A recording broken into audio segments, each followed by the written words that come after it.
Hey man, you finally got moved into your new room. I actually have no clue where I'm at. Uh, I need well, help. well, wherever you are, hopefully they can fix that echo problem. I hope so. This is the show, guys. Oh my God, we did it! I don't want to hear it from a guy whose half his fan base is Swifties. Broncos country, let's cry. Back to the Super Bowl. Why'd they put the trash cans next to the Cowboys helmet? You could take it and shove it up your face. What I really need to be hearing from you, though, is thank you. Good after whatever day this is, ladies and gentlemen, and welcome to the very late Week 8 Progress Report episode of the Trajan Sportcast. I am your host, professional wrestler, extremely sick, but diehard Chiefs fan of the still undefeated Kansas City Chiefs, Christian Temple, joined alongside, as always, by my good friend, the freshly renovated, jeez almighty. God. I knew it was gonna be loud. Oh Lord, let me just fix my ear here for a second. Now I've got one good ear just like you do. Great. Freshly renovated and relocated, terrible towel twirling Trajan. How are we doing this fine day? I know you're doing a lot better than I am right now. I'm just dying over here. I'm living the good life. You know, good health, can talk and breathe. Absolutely. Must be nice. Oh, hopefully one day I can be like that. Hopefully within the next 48 hours too that we're recording this too. So yeah, that's why this episode's late. I've been sick, and also the combination of Halloween, spending time with our families, everything too. My wife and I went on a nice little date night, and obviously Trajan with the two kids and everything too, doing some trick or treating and all that too. How was that, by the way? A good time? It was great. I got some candy for myself now. So Candy tax, baby. I'm excited. Exactly. Get to pick my favorites out, leave them the rest. You get to play with toys you used to play with. You get candy. I mean, it's good life. I pick out all the Reese's and the Kit Kats, and I'll leave them with the Rolos and the Whoppers and all that. No, I'm kidding. Yeah, this episode is very late, but we at least wanted to make sure it was up before the next week of games started. Obviously, this is after the surprising upset of the Jets taking down the Houston Texans. I honestly, even without Nico Collins and Stephon Diggs, I really did not see that coming. I figured the Jets would find a way to jet it, and the way that one wide receiver dropped the ball before the end zone, that was kind of asking for it at that point. So, but they found a way to win. So hats off to Aaron Rodgers. He knows what he's talking about. Apparently, he should be the GM of that team, right? He should be. Everyone should listen to him. Absolutely, he knows what he's talking about. Alrighty, well, let's go ahead and get on to the first game that we're going to talk about, and that is the Kansas City Chiefs going into Allegiant Stadium, taking care of business over the Raiders. So let's hear it, Kingdom, the best that I can with the voice that I have left. How about those Chiefs? Still undefeated on the season, still undefeated at Allegiant Stadium, and Andy Reid is now officially the winningest head coach in Allegiant Stadium history. That's a crazy stat to think about. That sounds like a Belichick stat. He is technically tied with, it was Josh McDaniels, that's right. He's technically tied with Josh McDaniels, but still. The fact that your division rival, your hated rival's coach, is the winningest coach in your stadium and hasn't lost a game in that stadium, even in the Super Bowl, I bet that's got a sting for the Raiders, especially after they claimed they had the recipe to beat the Chiefs. They have the recipe, but not the players. Not the cooks. That's what I'm saying. Not the cooks, right? Yeah, exactly. Yes, Kansas City went to Allegiant, taking care of business, 27-20. Once again, I'm perfectly okay with Pat Mahomes throwing one interception if he's gonna keep winning games like this. So, good day for Kareem Hunt, 59 yards, a touchdown for him. Patrick Mahomes getting some runs on the ground too, 17 yards. Hats off to Gardner Minshew. If he played quarterback for any other team, he might have had a winning day. 24 of 30 for 2 touchdowns. He did take 5 sacks though, so that O-line is definitely a concern for them, especially in the red zone, because there was a couple times where they were gift-wrapped points, and they only came away with 3 total. So, Yep. but That's the Raiders. as far as receiving, I just knew. And that's why I was glad I put him in fantasy this week. I just knew that this is going to be the game that Travis Kelce finally returns to form. And he did, with 10 receptions for 90 yards, including his first touchdown of the season. He just plays his best ball against the Raiders, it seems like. Really? That's his first touch. That's his first I did touchdown of not the know season. that. Yes, his first Oh touchdown. my goodness. Remember, he got off to a really, really slow start. Yeah. And these past couple weeks, he's been bouncing back. And, he made the most of it today. He was the leading receiver. Excuse me. Behind him, Xavier Worthy, 4 catches, 37 yards, and a touchdown for him. Justin Watson making an appearance here, too, with 3 catches, 33 yards. Good day for him. Definitely a great day as far as the as far as the defense, though, with 5 total sacks on the day, including the 4th and goal that after the Mahomes interception and everything, too. Great effort by George Karlaftis and Turk Wharton. Nick Bolton leading the team in total tackles. Let's see, Tranquil with the sack, Chanel with the sack, Karlaftis, mentioned Wharton, and Mike Pennell. So all the big boys up front getting a chance to eat. As far as the Raiders are concerned, all that, gotta give a tip of the cap to Brock Bowers and Jacoby Myers. They both showed up for Gardner Minshew. They were definitely his favorite targets in this game, including a touchdown to Jacoby Myers.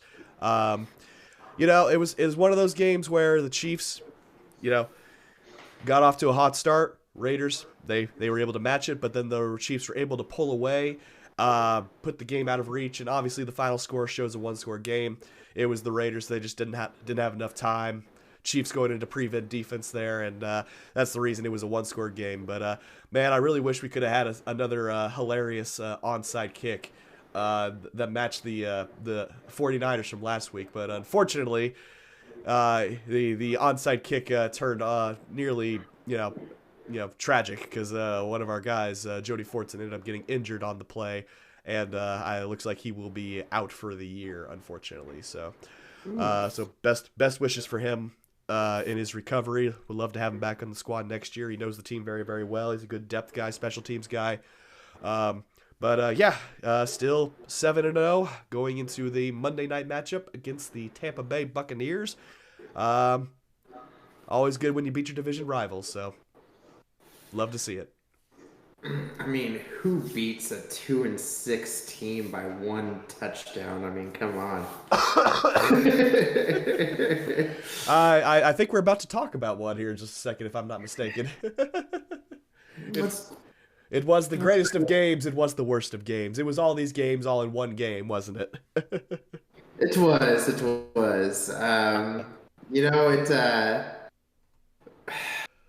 The points should have been higher, but several things on both sides, I guess. They had a touchdown called back. We had 2 touchdowns called back.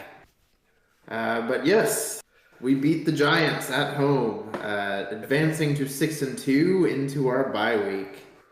And Russell Wilson looked great again. Like I said, he probably should have been a 3-touchdown game for him. But we had a penalty called back, and then apparently the same foot down twice does not count. Does not count as 2 feet down, nope. That's weird, but okay, we'll take it. This game started out, the biggest thing was Najee had a great start to the game. Yep. I think it was like the first half he had already had 79 yards. We just moved the ball through the 20s so easily on him, and just struggled in the red zone. Too many field goals, not enough touchdowns. We scored 5 field goals, I think it was, or 4 or something like that. I think it was 4. Boswell 4 for 4. Yeah. But you can see Daniel Jones, he moved the ball on us.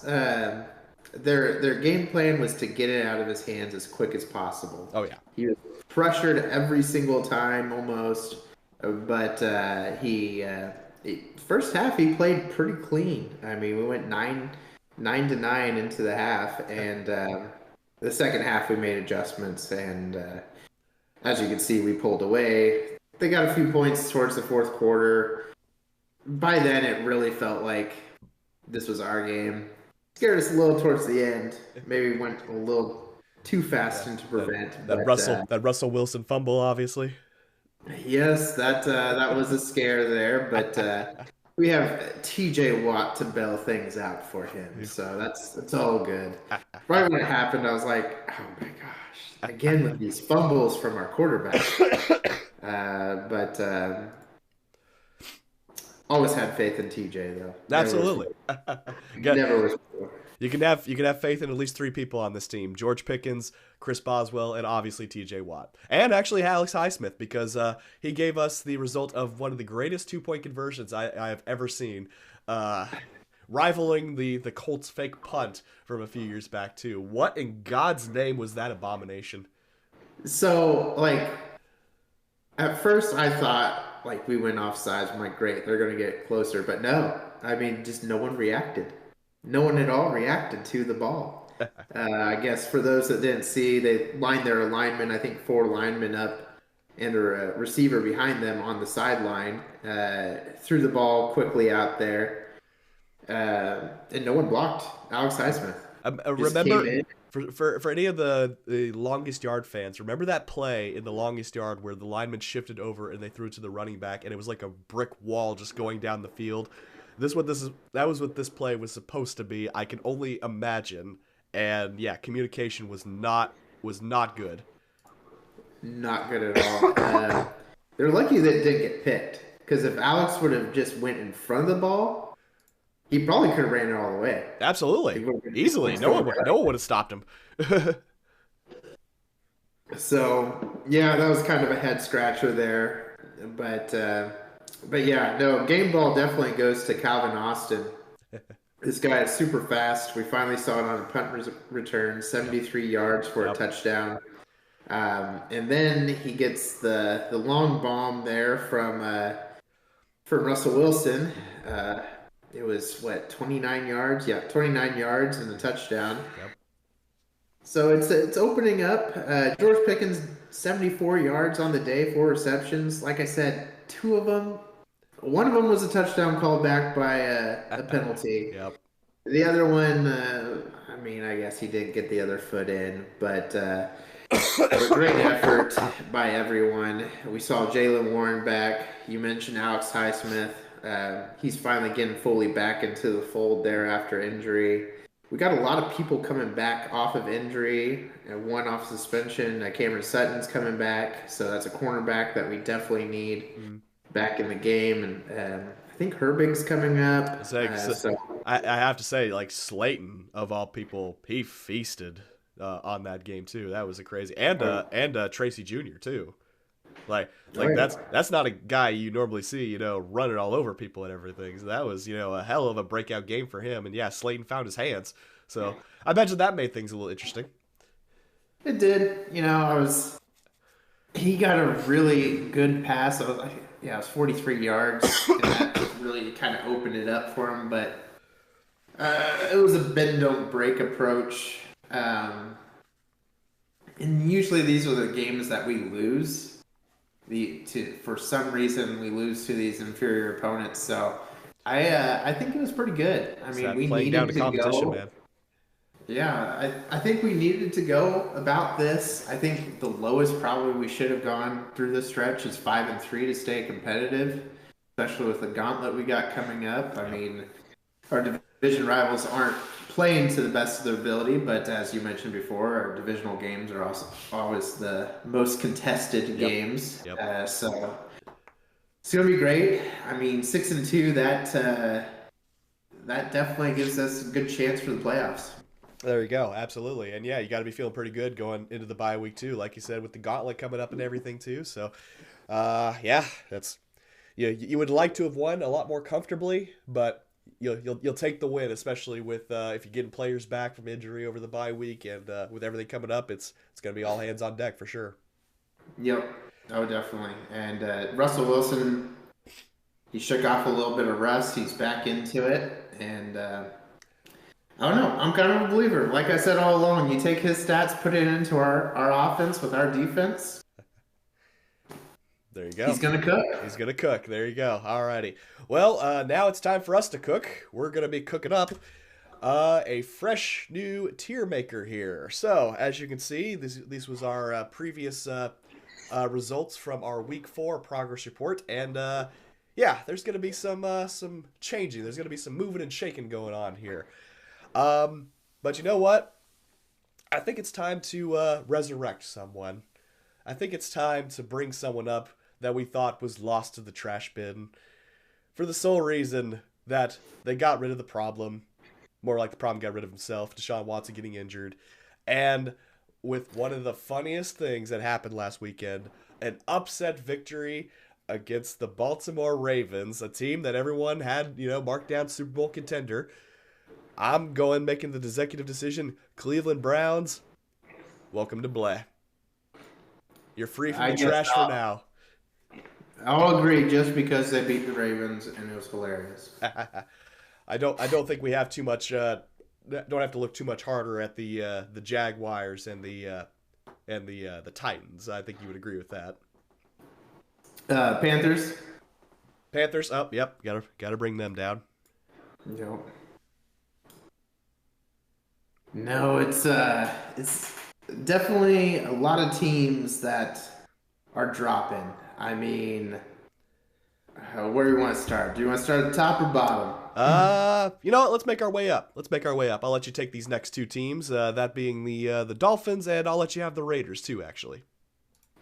Dolphins, I will say leave there because Tua is back. I mean, they didn't win last week, but they could start building off of it. I think ultimately they're going to stay in blah. Maybe if they go on a run, meh. But they're definitely not a playoff team. Raiders, definitely trash. I'm moving them down. They stay competitive with you. And that was a testament to the players wanting to take down your guys. I think definitely the Chiefs just not playing, especially on offense, even though they scored 27 points. It could have been the other way. I mean, they could have scored the points when they're in the red zone, and maybe that would have led to you guys not scoring. Well, I know that this team has a better record technically than the Miami Dolphins, but I think it's time for the Bengals to assert their rightful place down in the trash pile, especially going 0-4 on their home turf. They just do not like playing in front of their home fans, it seems like.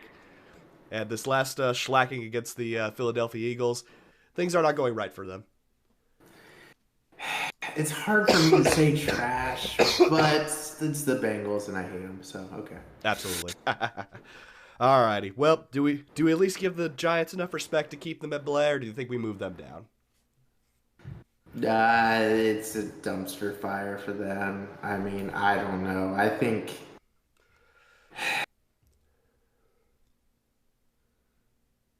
we'll leave them. Alrighty. For now. Alrighty. But it's close. It's close. Really close. Well, speaking of close, it's really close with the NFC West right now, and I don't know if it's because the Cardinals are decent or the other teams are bad.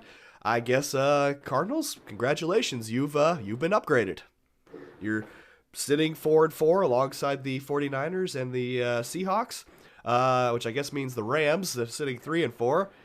Got to knock them down a peg, I suppose. Yeah, the Rams, they're just injured badly, but they're getting healthier. Next team, I think Jets should stay. Yep. Hindsight's 2020. I bet we wouldn't have done this had we known the Texans game before we knew the Texans game. We may have moved them down, honestly. Yeah, that win definitely saved their bacon. It did. And the funniest thing is Aaron Rodgers really isn't playing that bad. It's just the Jets are the Jets. Jets are the Jets, man. I tell you what. Well, does this also mean the Patriots are the Patriots? Because they did beat the Jets. And the Jets go on and beat the Texans. So are the Patriots trash yet? Or are they... Let's be honest. Drake May is showing some flashes. He doesn't have a lot to work with, though, too. He's kind of in a no-win situation. I think they're trash. You think they're trash? Oh, man. Just because... Alrighty. It seems like they're selling, and... they don't really know yet. So I think any other time the Jets, I mean, that roster should beat them. It was just that roster is on the Jets team. Absolutely. I hear that. I hear that. Alrighty. Well, I think the Cowboys are being knocked down a peg here. Ooh, yeah. Yeah, it's not looking very, very good right here. Philly, I think Philly will stay where they're at. The win over the Bengals, it seems like they're starting to get things together. Saquon is starting to really catch a stride with Philly too. So, yep, absolutely. But what you got for 49ers, you think? Are we just gonna knock all the NFC West teams just down a peg or something? Or I'm going to say the 49ers stay meh just because they beat the Cowboys. True. George Kittle looked like the weapon he used to be in that game. And they supposedly Christian McCaffrey's coming back after bye. Oh, there we go. That'll definitely help. We'll see. We'll keep him there. They're badly injured, but we'll keep him there. There you go. Colts, I think I like them there. Man, I'm gonna keep the Broncos at meh for now. But if they beat the Ravens this week, I hope they do. It might be time to start talking about Bo Nix a little more seriously, especially with that defense too. The defense is a big part of why they're doing so well. So we'll keep the Broncos there for now, and we'll check back in 4 weeks, see if they deserve to be in the wild card conversation in the playoff picture. So on to the Packers and Saints. Packers. I want to move them up to playoff team, but Love is doing good, but he's making a lot of mistakes. And 6-2 though. Still, they had a good win against the Texans. Let's move them up. I think so too. Just on record alone, but I think they're shakily a playoff team. And I think I know where this next team's going. Trash. Yeah, straight down the toilet. Jeez. Just the fact that they're trying to go back to their old ways too. It's like, really, it works so well for you the first time. Exactly. They're injured. They definitely look like a desperate football team, especially by a certain play that tried to take off Herbert's leg. Mm-hmm. It's just, I don't know. It's sad. Alrighty. Well, I think this one's going to be pretty easy, actually. It's going to be a little switcheroo here because of the head-to-head matchup recently. Falcons are now the outright leaders of the NFC South, which will put the Buccaneers back down to the meh category. And you kind of got a feel for the Buccaneers, too, especially losing Mike Evans and Chris Godwin for the foreseeable future. So I think we both agreed at the beginning of the season it was the Falcons' division to lose. And it now seems like they're finding their stride. And, Saints are no competition. Carolina's no competition. The only real competition was the Buccaneers, and they lost 2 major weapons, so that's not going to help things for them. Exactly. Definitely looks like the Falcons are turning on at the right time, and we'll see. All right. Next team, you want to talk about your division rival, the team that's probably going to end up winning your division? My division rival. Wait a minute here. My screen's froze. Oh, your screen froze. Oh, okay. As far as the Chargers, I'm going to keep them at meh because they're worse than the Broncos right now. They're not doing anything really special. I don't think they're terrible. They're just not fantastic. They're not showing anything really that shows that they're going to be, a playoff contender, I would say. Yeah, no, I get that. Yeah. But one team I will talk about, and rightfully so, because holy crap, they looking like to be world beaters right now. I am going to pull a switcheroo on the NFC. The Minnesota Vikings trending down, and the Detroit Lions looking pretty darn good as a Super Bowl contender right now in the NFC. I completely agree. I mean, they have a 100-point differential in their games. I mean, what is it, 3 weeks? 50-plus points. Yeah, they're looking good. There we go. All right, well, we'll go on to the next team that is in your division rival now.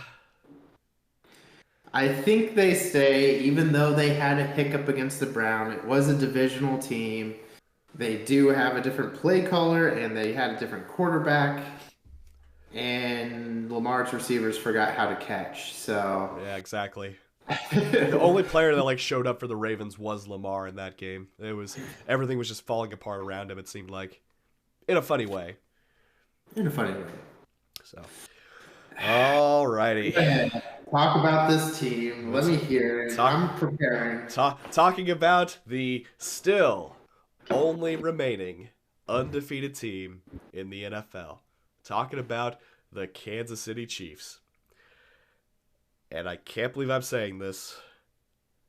I'm going to keep them and the Bills where they stand right now. Because of the reasons that you brought up earlier, the Chiefs are not lighting up the scoreboard, and they're winning, because of their defense and everything. The Bills, throughout everything they've been doing, I mean, yeah, they had that nail-biter against Houston, but the Bills are not just winning games, they're destroying games. They got a plus 84 point differential, which is the best in the AFC, and they've got no actual competition left in their division. We still got to worry about the Broncos, at least. Maybe the Chargers, we'll see. But as it stands right now, even though we're still undefeated, I still got to think the Bills are just slightly better, and that makes me even more excited when we play them here in a couple weeks, because that'll really be the true test between the two teams, especially at Buffalo, too. So we'll see how it goes. I'm not ready to put 100% stock on Kansas City being the, outright Super Bowl contender in the AFC. Not yet, but these next few weeks will be very telling. Is your decision based at all about being afraid of jinxing your team, too? Wait, time out. I never jinx my team. All right. I will accept that, but I believe this next team needs to be in the conversation of Super Bowl favorites. They're right next to them. They're like, if there was an order, I guess if there was an order, it'd probably be like that. I would say, like there's your AFC contenders, and if we go NFC, probably, I'd say probably Lions first, Packers, Vikings, Falcons, Commies, and then Seahawks. That'd probably be like the top five in the NFC. And as far as the AFC, the top five would probably be Bills, Chiefs, Steelers, Ravens, Texans. That'd probably be like if we really got power rankings for each conference, it'd probably go in that order for me. Yeah, I agree. So, Steelers definitely staying where they are. Yep. 6-2, baby. Absolutely. Number 2 in the different conference. Outright lead in the division. Yep, exactly. Speaking of outright lead, obviously the Houston Texans the same way. 6-3. They had a kind of a scare against the Indianapolis Colts, but let's be honest, the Colts always play them pretty tough, no matter when they play them in the year. And finally, we got the Green Bay Packers, which, like I said, oh no, we talked about the Packers already. Excuse me. We got the Washington Commanders. I added an order and I switched it up. Washington Commanders, who one of the greatest things ever, that Hail Mary to Noah Brown, the Bears defense, the guy caught sleeping, talking smack to the crowd and everything, just absolutely just sold it at the end there. Bears should have won that game. They had the go-ahead touchdown at the end, and just unbelievable how that game ended. I couldn't believe it.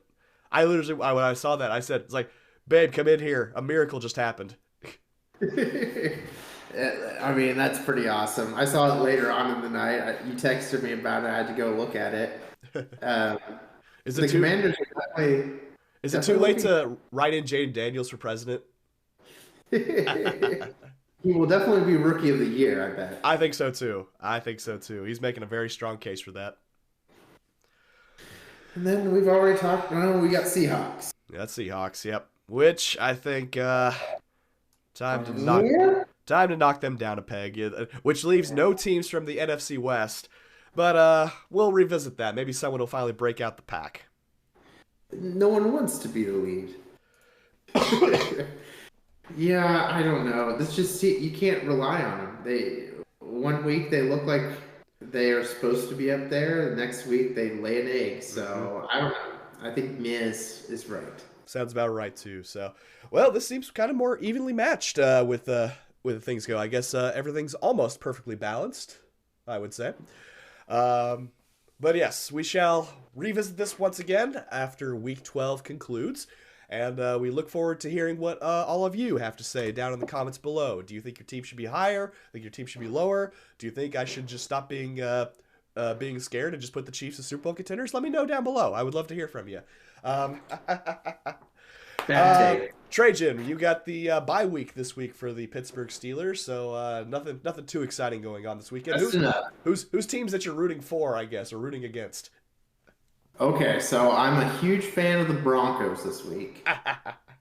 And then I'm also a big fan of Tampa Bay. I can only imagine why. I don't know who they're facing, but I like this Baker kid. Well, spoiler alert, they are facing on Monday Night Prime Time the undefeated Kansas City Chiefs at Arrowhead. So, even though they're going to be out their two main weapons, you know that Todd Bowles and that crew and Baker Mayfield, they're going to be playing their hearts out, trying to make the best effort that they can too. So just go into the week like every other, expect the team's best shot, and we'll see what happens here. And we will see you all next week back here for the Week 9 recap video. Thank you everybody so much for watching. Click like if you like this video. Click subscribe if you really enjoyed it. Tell all of your friends. Maybe next week we'll get some more black and yellow stuff in the background in this office here. I guess we'll see how that goes. Pretty barren for a while. We gotta do floors, and there's a lot coming, but I'm at least in the space. Are you gonna put a roof up too, so it's less echoey and all that? No, I'm just kidding. We'll see what we can do. All right. Maybe Thank you again, everybody, so much for watching. This is Temple and Trajan.